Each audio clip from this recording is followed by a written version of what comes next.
Allahumma salli wa sallim ala Sayyidina Muhammadin wa ala ali Sayyidina Muhammad.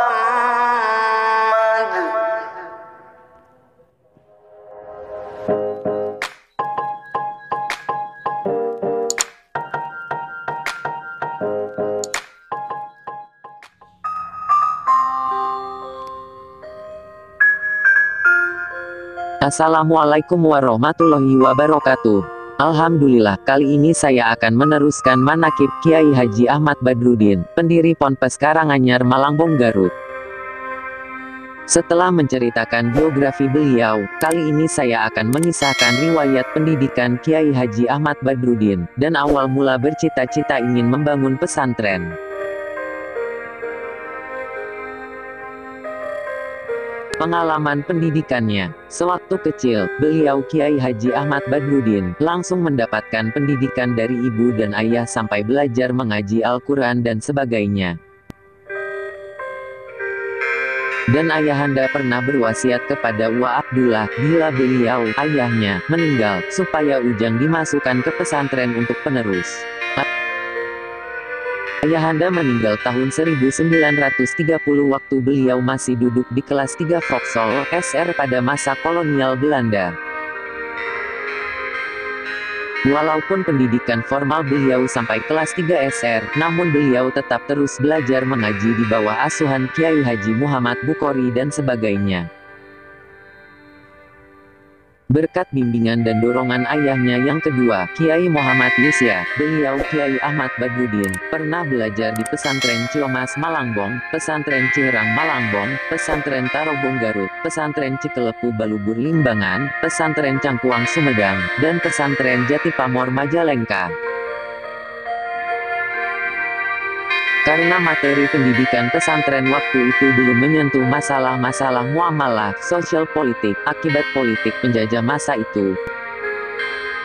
Maka pada akhir masa penjajahan Belanda atau awal penjajahan bangsa Jepang, sekitar tahun 1939 sampai 1940-an, Kiai Haji Ahmad Badruddin tertarik dengan pendidikan modern, yang didirikan oleh almarhum Kartosuwiryo, yaitu Institut Sufah di Bojong Malangbong.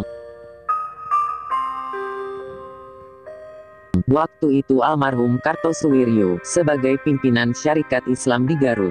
Dengan latar belakang pendidikan pesantren tradisional dan pendidikan modern tersebut, kecerdasan dan wawasan beliau semakin berkembang.